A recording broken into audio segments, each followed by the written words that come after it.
Hey, Dad. Ah! Oh. Oh, Tammy. Oh, Tammy. You're gonna make so many friends today, girl. 'Cause you're so pretty. Right? Tell her she's pretty. Oh, yeah. So pretty. You came down here and for a second I thought I was looking at your mom.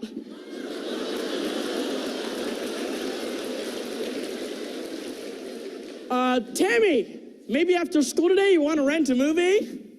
I guess that'd be pretty cool. Hello everyone, welcome back to Debating for America's Youth. Today we have a very special guest. It is Evan Eiglarsh. He was the national champion in humorous interpretation in the 2017 national NSDA National event. Welcome, Evan. Hi, thank you so much for having me, Nathan. Yeah, you're welcome. So before we start, I'd just like to say that your piece was absolutely hilarious. I've watched it a ton on YouTube, obviously, and it's hilarious. You're a great performer. How did you first get started in speech and debate? How did you hear about it, and what made you really want to start doing speech and debate? Yeah, so my dad was actually the state champion in extemp when he was in high school. Mm-hmm. So from a very young age, he had taught me about speech and debate, told me about it. So I knew that the second that I went into middle school, because my school offers middle school speech and debate, Mm-hmm. that I'd be on that team competing as best as I could. Mm-hmm. Mm-hmm. So since your dad ended up doing extemp, why did you choose to go into HI? What made you go down that route? That is a great question. Naturally, I'm just more of a performer. Mm-hmm. So events like HI, DI, interp events were right down my alley. I knew I could do those and have a lot of fun and have success in those events.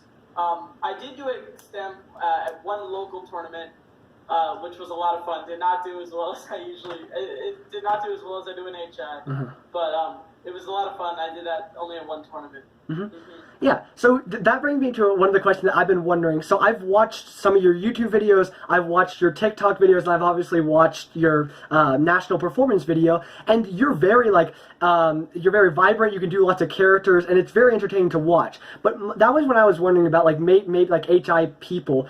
Are you do you always crack jokes and you're always like a performer like that, or do you turn it on when you're like performing for the camera or for groups of people? Well, no one can be, at a 10 all the time, Mm-hmm. crazy and always cracking jokes. I am sort of a class clown, making jokes, very often. All my Mm-hmm. friends and the people who know me as someone who's always funny and stuff. Mm-hmm. But when I'm at a tournament doing HI, I definitely, amp it up. Mm-hmm. The way to be successful in HI is a lot of it is about just energy. And Mm-hmm. I believe that, that's what I focus on, that's what I practice on. And then when you're able to go into a round and bring a lot of energy, the success comes with it. Mm-hmm. Yeah, and that's something that definitely you have in your piece, a lot of energy. How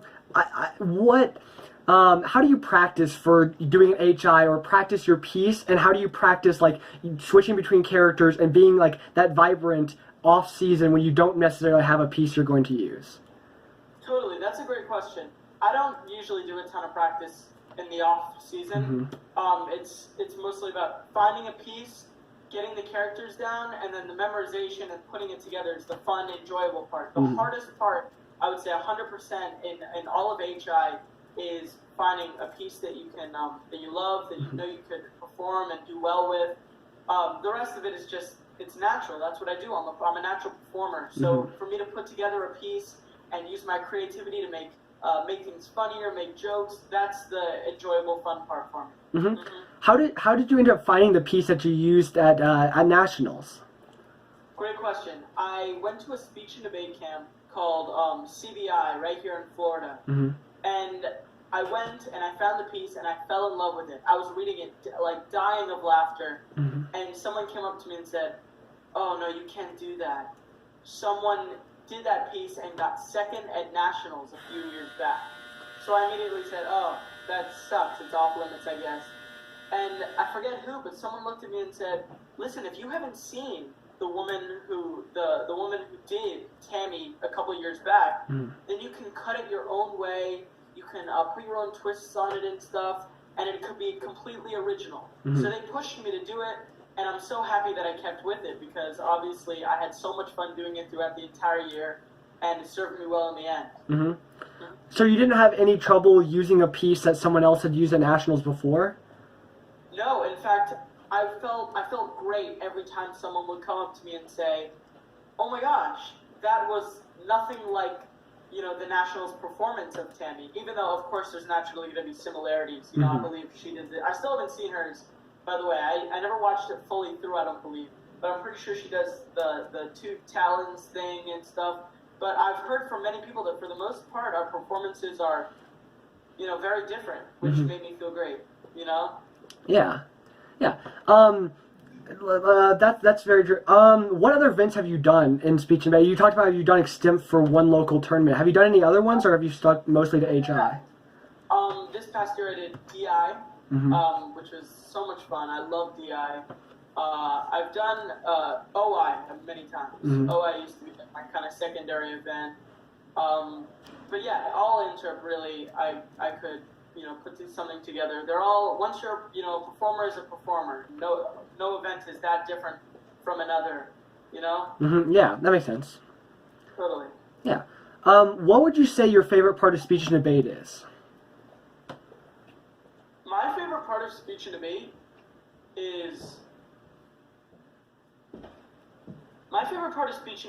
is being able to show up to tournaments and see people and hang out with them. Most people would probably say that their favorite part is being able to perform a piece. And probably when I began speech and debate in my first few years, it was, you know, I'm going to get to go and perform, which is obviously a huge part of it and one of the reasons I love it.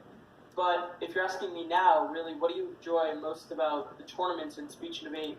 It's being able to show up and see people who live far from me, who I rarely get to see. That's such a thrill for me. I love that part about speech and debate. Of course, I love performing, but to see people who I don't get to see often is awesome. Yeah, I totally agree. When I went to NSDA Nationals and CFL Nationals, actually I went for the first time like this last year, and I ended up meeting people from all over the United States, and it was so cool because I got to, like, you know, shake hands, like, you know, compete against people from all across the United States. And I thought that was a really cool experience, and that one that I've, you know, I think that is very, you know, unique to speech and debate, and one that I very enjoy. So that's something that I totally agree with.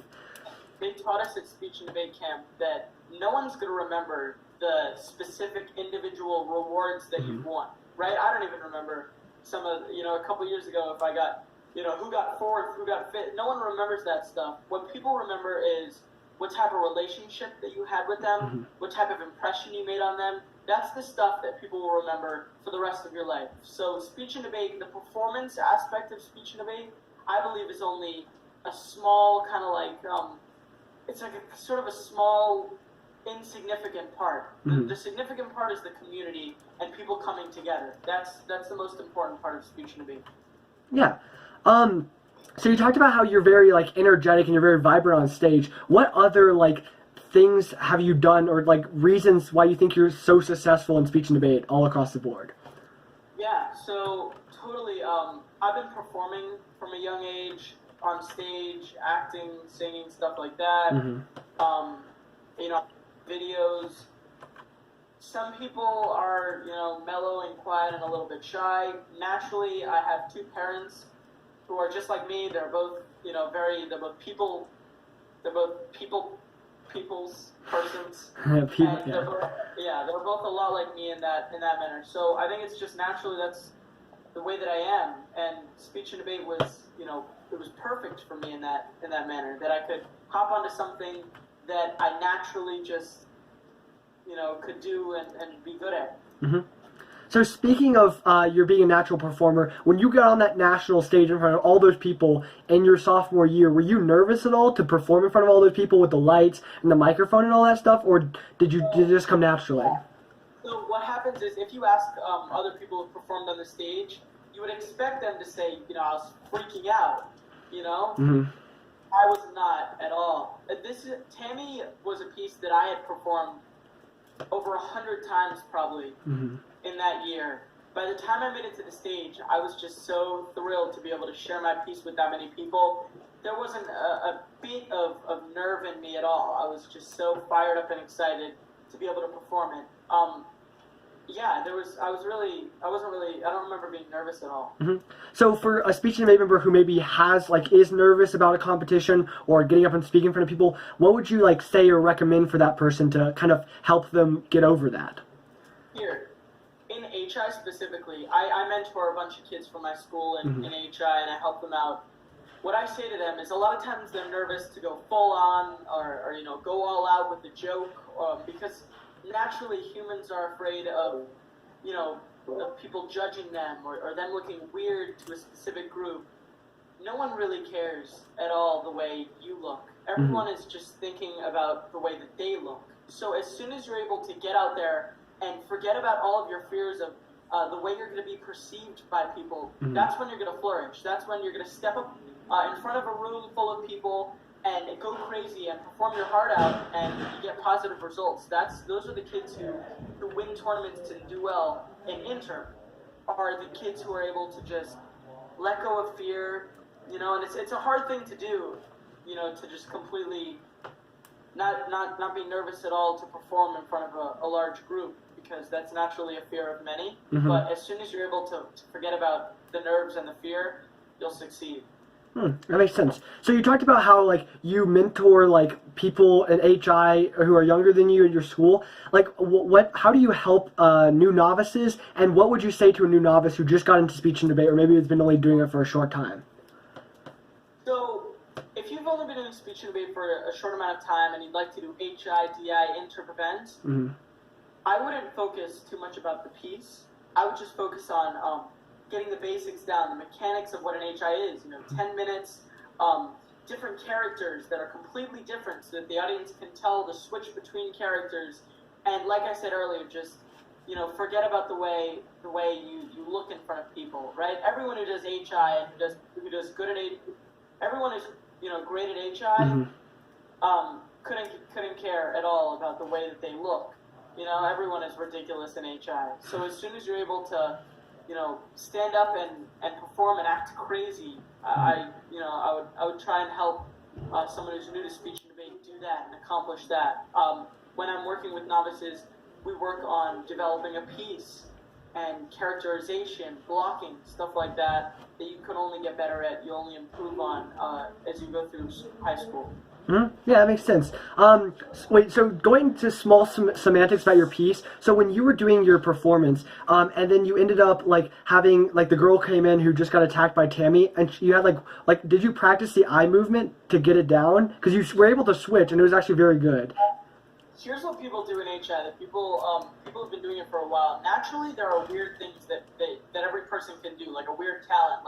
I can move, make it so that one eye can look straight forward and one eye can look in the middle, or I can do the weird eye thing that I did on stage. And naturally, that's something that I've been able to do, my whole life. And it's about being able to look at a piece and saying, this is a weird thing I can do. Where can I fit this in? Because it's it's funny, and right. So I found that perfect opportunity, and I'm like, why not? If it's a weird thing that I can do, if it's a weird face that I can make, why not throw it in and enhance the piece? So yeah. Yeah, that was very good, because when I was watching, I was like, dang, that's real. I don't know if you had that you wanted to be able to do that, so you practiced and worked towards it, because it was really good and it really flowed into the piece. Thank you so much. Yeah. Thank you. I really appreciate it. Yeah. And then what would you say to the speech and debate community? You've had a long time in speech and debate, and you've been very successful. What would you say to the community as a whole, if you could say something to them? I would probably say to try and think a lot less about the outcome of the individual tournaments and the wins and the losses and what place you get, because it really, I'm telling you, speech and debate is not about that.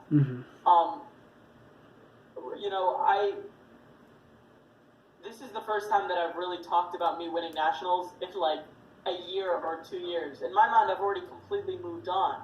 So it's almost as if of course in the moment it's a crazy feeling to win a big tournament and stuff, but people forget about tournaments. What people will remember is the impressions that you make on them, and that's what you have to, that's the main goal of speech and debate. It's to form relationships, form connections. So if you could focus more on, you know, going to a tournament and having a lot of fun and making the most, traveling with your team and getting along and having fun with your friends on a debate trip, that's way more impactful than, you know, being able to fly back to whatever state you're from holding a trophy. Yeah, that's very great. Yeah, I think that's a lot of times what people going into speech and debate kind of miss. It's not, yeah, they'll go in with the mindset, I need to win and do the best I possibly can. And then when you only focus on that, winning is important and is good, but you miss out on this whole other side of speech and debate. If you're only focused on getting that trophy or only focused on getting that medal, you forget about, like what you were talking about, the relationships you build with people, the friendships, you know, all the experiences of traveling and all that stuff. It kind of just like moves aside. Like I remember when I went to CFLs, it was a great tournament, obviously, but I remember like the most vivid memory of that whole tournament was I went with my me and my two friends who qualified to the tournament, and we just went around and walked around Milwaukee. And so that's the part of speech and debate that, like, you know, I remember about it. It's not about, oh, how I did or blah, blah, blah was my ranking. So I totally agree. It's really that whole part of speech and debate that I think that people focus less on. It will come if you put your time into it, but if you focus on the relationships and the people, speech and debate can be really, you know, impactful and very good for you. Yeah. Well, thank you so much for this interview. It's been great talking to you, and I'll talk to you later. Thank you so much. All right. Peace out, everyone. Peace. Bye, Brendan.